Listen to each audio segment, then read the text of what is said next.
She told me she was broke on the third date, not tight on money, not saving for something. Broke, as in counting coins for gas, as in checking her bank account before ordering fries. And I remember thinking two things at the same time. First, I don't care. Second, why does she look like she's bracing for impact? We were sitting at this small diner off the highway. Nothing fancy. Sticky menus, cheap coffee. The kind of place where nobody pretends to be impressive. She pushed her plate away halfway through eating and said almost casually, "I should probably tell you something before this goes further." That sentence is never followed by anything small. I waited. She didn't look at me. I'm not really in a good place financially. I shrugged. Okay. She blinked. I'm really not. Okay, I repeated. Her eyes narrowed slightly, like she was searching my face for something. Disappointment, judgment, a flicker of calculation. She didn't find any of it. Because honestly, I liked her. Not her clothes, not the way she ordered confidently, not even the fact that she drove a decent car. I liked the way she listened, the way she asked questions and actually waited for the answers. Money wasn't even on my radar, but apparently it was on hers. Her name was Claire. We met at a friend's rooftop party in downtown Chicago. She was standing alone near the railing, watching traffic below like it was a movie. I made some dumb comment about how we all look like ants from above. She said ants are more organized. That made me laugh. She didn't smile at first, then she did. And that was it. I was in. By the third date, I knew she was cautious, not cold, not guarded in a dramatic way, just evaluating. Like every word I said went through a filter. At first I thought she'd been hurt before. Which fair. Most of us have. But the I'm broke conversation felt different. It felt rehearsed, like she'd delivered it before, like she was waiting for a specific reaction. And when she didn't get it from me, something in her posture shifted. Almost confusion. "Does that bother you?" she asked. "No. You don't even want to know how bad it is. Does it matter?" She studied me again. "You're not worried I'm going to ask you for money." I laughed. "Are you?" She didn't answer immediately. And that pause was interesting. "I wouldn't," she finally said. "Then we're good." But she didn't look relieved. She looked like I'd failed something. And I didn't even know I was taking a test. Over the next few weeks, little details started stacking up. She'd suggest cheaper restaurants. She'd hesitate before ordering drinks. She once said, "I probably shouldn't, my card's been acting weird." I picked up the tab without making a thing of it. Not because I wanted to impress her, not because I thought she owed me, but because when you're dating someone, sometimes one person pays. It's not that deep. But to her, it was very deep. Every time I paid, she'd watch my face. Not with gratitude, with analysis, like she was measuring something invisible. One night, about a month in, she canceled dinner last minute. Said she needed to figure something out. Her voice sounded tight. I offered to come over. She refused. The next day, she looked tired. Red eyes. "I had to move some things around," she said vaguely. Bills, rent, something about her car. I didn't pry, because I don't like interrogating people I care about. But I did start noticing something else. Her clothes. They were too good. Not flashy, but quality. Her watch. Subtle but expensive if you know watches. Her bag. Designer. Quiet luxury. And I'm not a materialistic guy, but I work in finance. You start recognizing certain patterns, and none of them screamed broke. Here's where it gets complicated. I didn't confront her, because part of me thought maybe she used to have money. Maybe she was in debt now. Maybe appearances were just appearances. But another part of me felt like I was standing in a room where the furniture looked real, but the walls were painted scenery. Something wasn't lining up, and I hate that feeling. Then came the night everything tilted. We were at my apartment, takeout on the coffee table. She was unusually quiet. I asked what was wrong. She took a breath. "I need to borrow some money." There it was. The moment the universe had been hinting at. How much, I asked calmly. $5,000.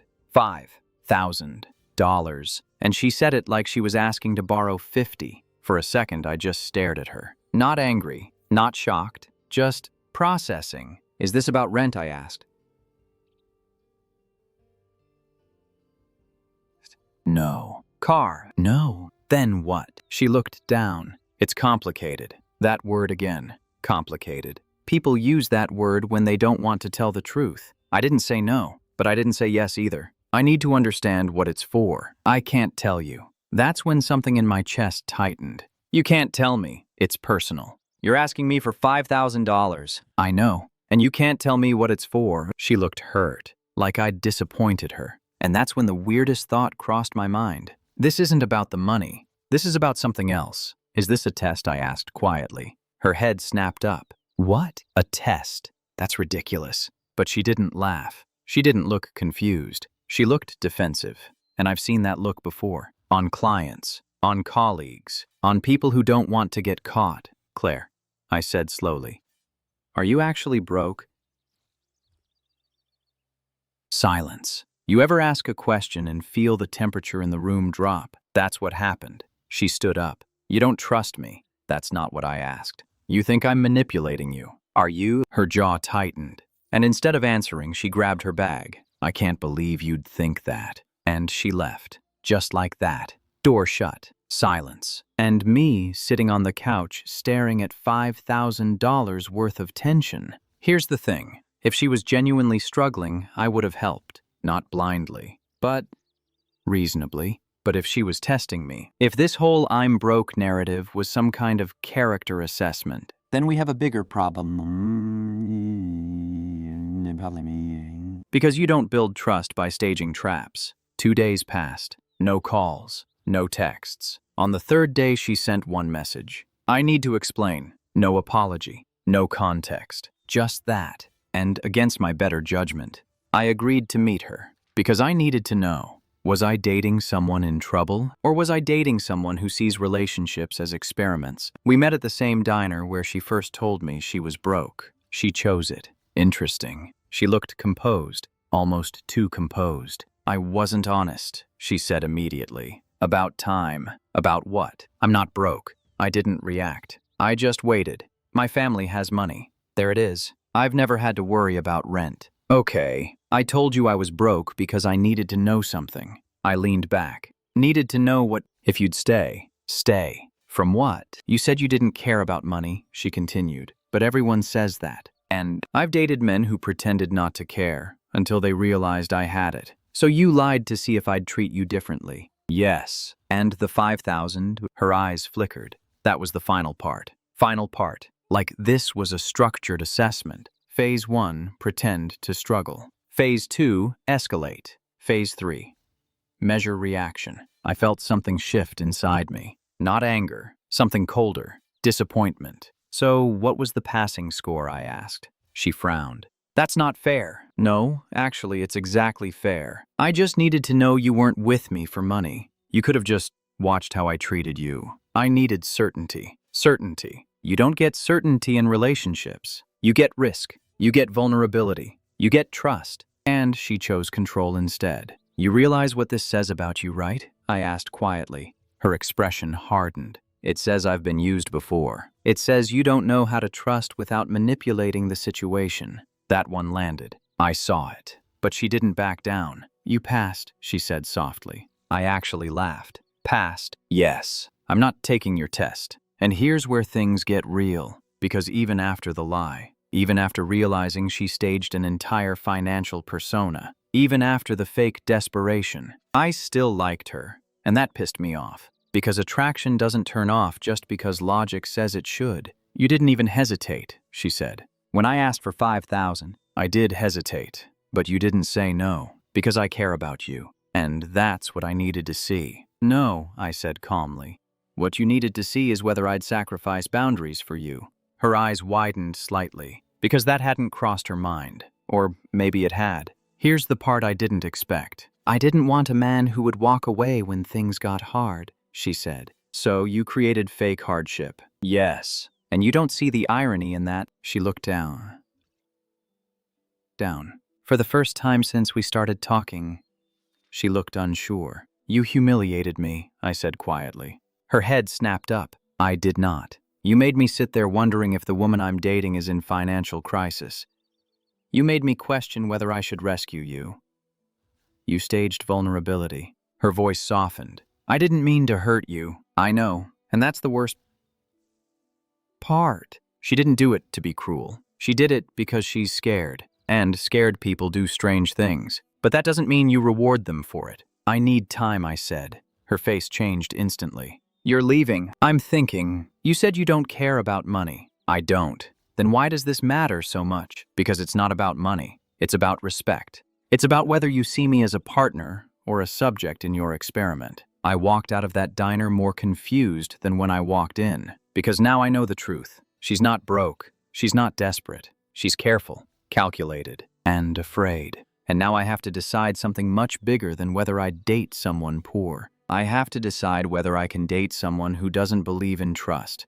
Unless it's engineered, and that's just the beginning. Because what I didn't know yet is that she wasn't the only one running a test. I didn't text her for 3 days, not to punish her, not to play games, but because I needed silence. Real silence. The kind where your emotions stop yelling long enough for your thoughts to form sentences. The problem with being tested is that once you realize you were part of an experiment, you start questioning everything. Every reaction, or every compliment, every fight. Was that real, or was that data collection? On the 4th day, she showed up at my apartment. No warning, no dramatic knocking, just one soft knock and her standing there when I opened the door. No makeup, hair tied back, simple jeans and a sweater. She looked smaller somehow, less composed. I don't want this to end over something I did out of fear, she said. I didn't invite her in immediately. Not to be cruel, but because boundaries matter. You lied to me for weeks, I said calmly.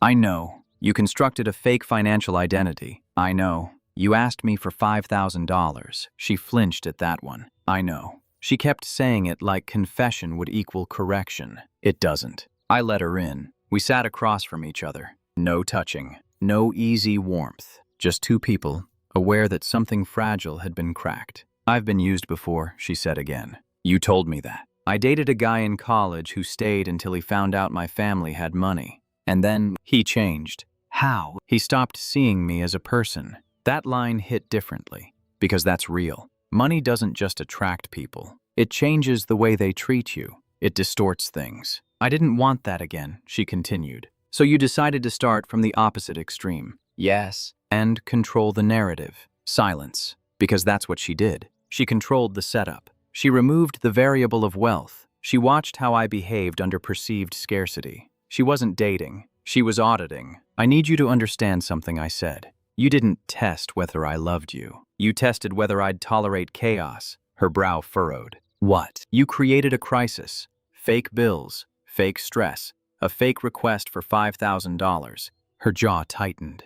That wasn't fake stress to me. But it was fake circumstances. That difference matters. Because love grows in honesty, not in manufactured adversity. She leaned forward. So, what now? That question felt heavy. Because it wasn't just, are we breaking up? It was, are you willing to rebuild trust with someone who didn't trust you enough to be honest? I don't know yet, I said truthfully. That's when something in her expression shifted. Fear again. But this time, it wasn't fear of being used. It was fear of losing control. Here's something she didn't know. After our diner conversation, I did something I rarely do. I looked into her background. Not in a creepy way, but I work in finance. Public records aren't exactly hard to access when you know what you're doing. Her last name, her family's business, real estate, investments, old board memberships. Claire wasn't just comfortable. She was wealthy, quietly wealthy. The kind that doesn't post about it. The kind that moves through the world without flashing logos.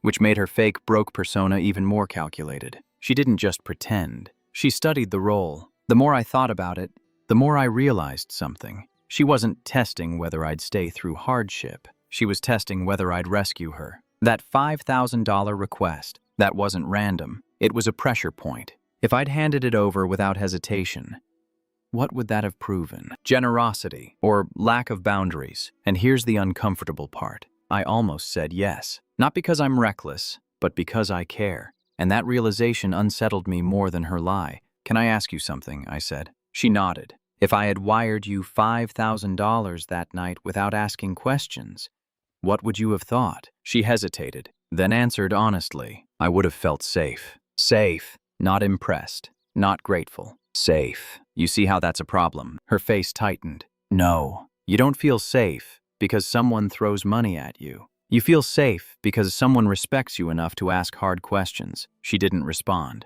but I could see it landing. That night after she left, I made a decision. Not about us, about balance. If she wants certainty, Then she can taste uncertainty too, not as revenge, as perspective. A week later, I invited her to dinner. Different time this time. Not the diner, not my apartment, somewhere neutral. She arrived smiling cautiously, like she was walking into a meeting with a fragile client. "I've been thinking," I said once we sat down. "About what?" "About us." Her fingers tightened around her glass. "I don't want to build something on manipulation." "I don't either. But I also don't want to pretend trust just resets overnight." "That's fair." So far, so mature, so calm. That's when I slid something across the table. An envelope. Her brow furrowed. "What's this?" "Open it." She hesitated, then did. Inside was a letter. Printed. Formal. A termination notice. From my job. Or at least, what looked like one. Her eyes scanned the page,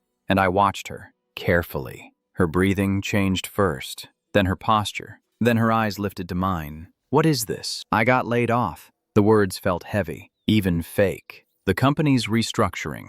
Budget cuts. My position eliminated. All very believable, because it happens all the time. Silence stretched between us, longer than comfortable. "You're serious?" she asked quietly. "Yes." Her hand trembled slightly as she placed the paper back into the envelope. "That's okay," she said carefully. "We'll figure it out." Interesting. I might need to cut back for a while, I continued. "Of course. No trips. No dinners like this. That's fine. I might even need help until I land somewhere else." There it is. The pivot. The reversal. Her throat tightened. "How much help?" "Nothing crazy, just support." She leaned back, and I saw it. The calculation. Not cruelty, not selfishness, just instinct. The same instinct she accused men of having. Fear. "I don't care about money," she said slowly. "I know, but this is sudden." "Yeah." "How long would this last?" "I don't know." The same answer she gave me when I asked what the 5,000 was for. "I don't know." She stared at the table for a long time, then looked up. "I need time to process this." And there it was. The mirror. The exact phrase I used on her. And the irony was almost poetic. We left dinner without touching, without kissing, without clarity. And for the first time since this started, I understood something uncomfortable. Testing someone feels different when you're the one under pressure. That night, she texted, "I don't want to make decisions out of panic." I almost laughed. That's exactly what she did to me. Panic scenario. Forced decision. Emotional urgency. Now she was on the other side of it, and it didn't feel as empowering. The next day she called. "I don't care if you're unemployed," she said quickly. "That's not what this is about." Then what is it about? It's about stability. That word lingered. Stability. So when she was broke, I was supposed to prove loyalty. But when I'm unstable, now we need discussion, boundaries, clarity. "Be honest with me," I said. "Does this change how you see me?" Long pause. "I don't know." And there it is. The most honest answer she's given since this began. Here's the twist she doesn't know yet. I'm not unemployed. I never was. But I needed to see something. Not whether she'd fund me. Not whether she'd rescue me. But whether she'd stay calm in uncertainty. Because love isn't just tested in poverty. It's tested in unpredictability. And she's not handling unpredictability very well. 2 nights later, she showed up again. This time with a different energy. Less control. More raw. "I don't want to lose you over money," she said. "It's not about money." "I know." She looked at me. Really looked at me. "Did you do this to test me?" There it was. Direct. Sharp. And I didn't answer immediately. Because silence is powerful when it's deserved. Her eyes widened slowly. "You did. I needed to understand something." "So you lied?" "Yes." Her jaw tightened. "So now we're even?" "No. Now we're aware." The room felt charged. Not explosive, just electric. Because we both finally understood the game we'd been playing, and neither of us liked how it felt. "You hurt me," she said quietly. "I know. And I hurt you." "Yes." "So what are we doing?" That's the real question. Because relationships can survive mistakes. They can survive fear. But they don't survive ego wars. And we're dangerously close to one. "I don't want to win," I said. "I want honesty." She exhaled slowly. "I don't know how to do that without feeling exposed." Then maybe that's the thing we both need to learn. She sat down on my couch. For the first time since this started, she didn't look like she was strategizing. She looked tired. And maybe that's the first real moment we've had. 2 people who don't know how to trust without armor. Two people who tried to control the narrative and now have to decide if vulnerability is worth the risk. And here's the truth I haven't said out loud yet. I like her. Not the curated version. Not the strategic version. Her. The scared, flawed, overthinking human version. But liking someone isn't enough. Trust is built when both people drop the script. And right now, we're both still holding pieces of it. She found out 2 days later. Not because I told her. Because she's smarter than I gave her credit for. And because lies, even well-constructed ones, have seams. I was in the kitchen when she walked in. No knock this time. Just her key turning in the lock. She still had one. I hadn't asked for it back. That was mistake number 1. She didn't look upset. She looked surgical, controlled, focused. I ran into Evan, she said casually. Evan, my coworker. Okay. He congratulated me. For what? For you not losing your job. There it was. No explosion, no accusation, just a statement placed gently on the table, like a loaded gun. I didn't answer immediately. Because what do you say? Oh yeah, I staged unemployment to mirror your manipulation. That doesn't roll off the tongue well. She stepped closer. Do you want to explain? You already know. I want to hear you say it. That's fair. So I did. I didn't get laid off. Her jaw tightened. So, the letter. Fake. The panic. Constructed. The talk about cutting back. Strategic. She let out a slow breath through her nose. A controlled exhale. And then she laughed. Not amused. Not hysterical. Just sharp. Wow. You tested me, she said. Yes? You lied to my face. Yes. You made me think your life was collapsing. Yes. And you think that's different from what I did? No. Silence. But this silence was different. It wasn't heavy. It was volatile. You don't get to play moral high ground anymore, she said. I'm not. You absolutely were. I mirrored you. You escalated it. You started it. There it was. The childish edge creeping in. The who did it first spiral. And that's when I realized something ugly. This wasn't about trust anymore. It was about ego. She walked past me, paced once, twice, then stopped. You humiliated me. You humiliated me first. That's not the same. It is. No, it's not. She turned to face me fully. You asked me for $5,000, and you made me think you were broke for weeks. I was protecting myself. And I wasn't. The air in the apartment felt thinner, like oxygen had quietly left the room. You made me feel unstable, she continued, like my future was suddenly uncertain. Good. The word slipped out before I could soften it. Her eyes hardened instantly. Good. Yes. Because that's exactly how I felt when you told me your financial identity was a performance. She stared at me like she was seeing someone new. Maybe she was. You enjoyed it, she said quietly. What? You enjoyed watching me squirm. That accusation hit harder than I expected. No. But you felt justified. I hesitated. That half-second was enough. She saw it. And that's when the explosion finally happened. You don't get to punish me, she snapped. I wasn't punishing you. You were proving a point. Yes. At my expense. At mine too. She shook her head. You turned this into a competition. Number 1, I turned it into perspective. That's not your job. You made it my job when you tested me. She grabbed her bag, but didn't leave. That's how you know it's real. When someone is furious, but still rooted. You think you're better than me?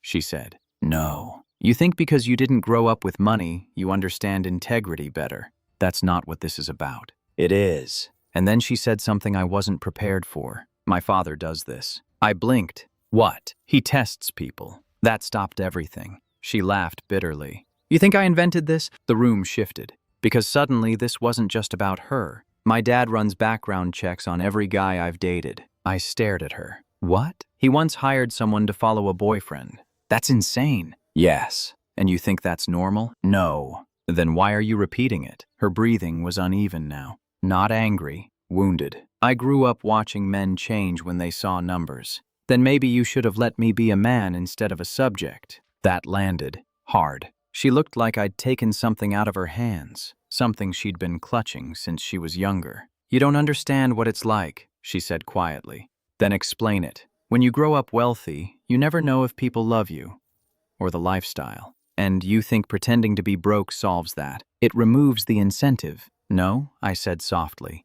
It removes honesty. She sat down, suddenly tired. This wasn't supposed to turn into this. What was it supposed to turn into? You passing, me feeling safe, us moving forward. And instead, now I don't know if you're with me because you like me, or because you want to win. That one hit. Because if I'm being brutally honest, there was a moment when I staged that layoff, when I wanted her to feel the same instability I felt. And that's not love. That's retaliation disguised as clarity. We sat there for a long time. No yelling now. Just the wreckage. You could have just trusted me, she whispered. You could have too. I was scared. So was I. I didn't want to be used. I didn't want to be manipulated. And now I don't know what we are. Then the knock came. Sharp. Unexpected. We both turned. Neither of us was expecting anyone. She froze. I didn't invite anyone. I walked to the door, opened it, and there he was. Her father. Tall. Immaculate suit. Calm expression.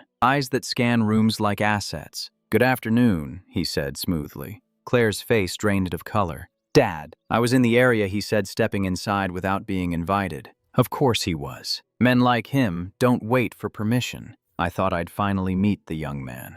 The young man. I'm 29, but in his tone, I was 12. Claire stood. You can't just show up. I like to be proactive. He looked at me, extended a hand. Firm grip. Measured smile. So, I hear you lost your job. There it is. The rumor reached him. Fast. And something inside me clicked. This isn't just about Claire. This is a system. A family culture of evaluation. Testing. Pressure. I didn't, I said calmly. His eyebrow lifted slightly. Oh, I'm still employed. A small pause. Barely noticeable, but it was there. He glanced at Claire, then back at me. Interesting. Claire looked between us. You told him she asked me? No. Her father smiled faintly. Information travels. You ran a background check on me, I said. It wasn't a question. He didn't deny it. I like to know who my daughter spends time with. She's 30, and she's my daughter. Control, wrapped in concern. Dad, stop, Claire said. He ignored her. You work in finance, he said to me. Yes. Stable position. Yes. Solid income. Yes. And yet you staged unemployment. The way he said it. Like he was dissecting a specimen. You're not in a position to judge me, I said evenly. He smiled. I always am. Claire stepped between us. This is not your arena. On the contrary, he replied. It very much is. And that's when I saw it clearly. Claire didn't invent the test culture. She inherited it. You don't trust people, I said to him. I trust data. That's not the same. He shrugged slightly. Trust is expensive. Claire looked like she wanted the floor to swallow her. I didn't ask you to come, she said through clenched teeth. I know, he replied calmly, but I don't wait to be asked. He turned back to me. You want to be part of this family. There it is. Not relationship. Family. Asset structure. Hierarchy. You'll need thicker skin. I don't want to be part of a system that tests loyalty like it's a business contract. His smile thinned.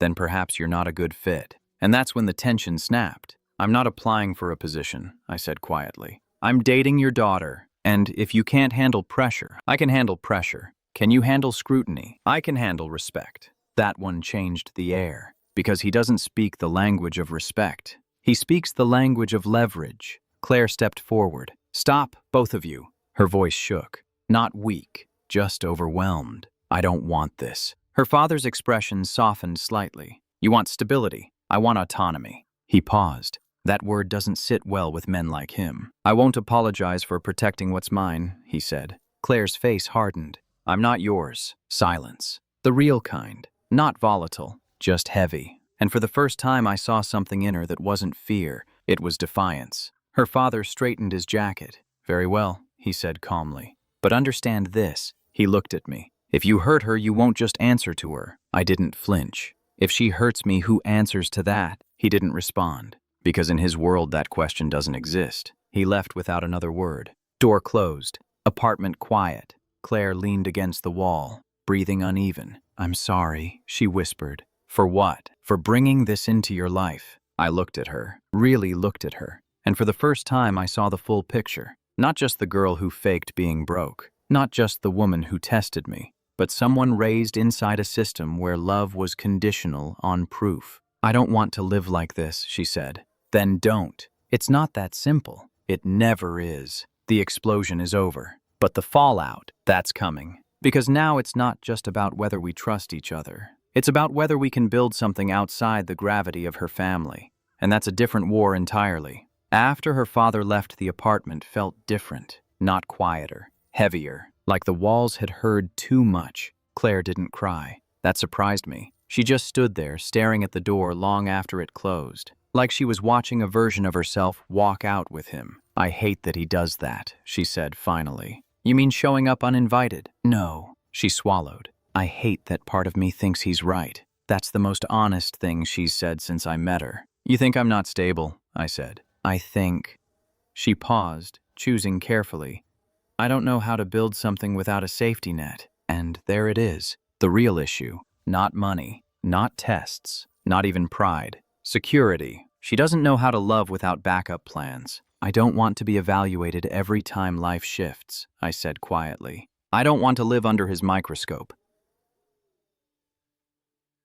Then don't. It's not that simple. It is. It's just expensive.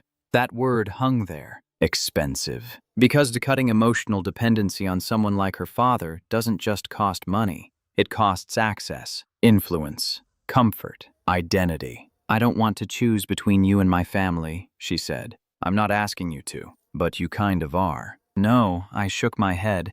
I'm asking you to choose how you show up in this relationship. Silence. That landed deeper than anything else tonight. 3 days passed. No dramatic breakup. No romantic reconciliation. Just space. Real space. The kind where you're not texting every hour. The kind where you're not checking each other's Instagram stories. Just thinking. And I'll be honest, I considered walking away. Not because I don't care, but because loving someone raised in a system like that is exhausting. You're not just dating them, you're dating their conditioning. On the 4th night, she asked me to meet her, not at my apartment, not at the diner, at her place, her real place, the one I had never seen before. She'd always come to mine, said hers was under renovation. That should have been my first clue months ago. Her building was downtown, high-rise, glass and steel, lobby that smells like polished money. I almost laughed. So this is broke. She met me downstairs. No heels, no designer bag,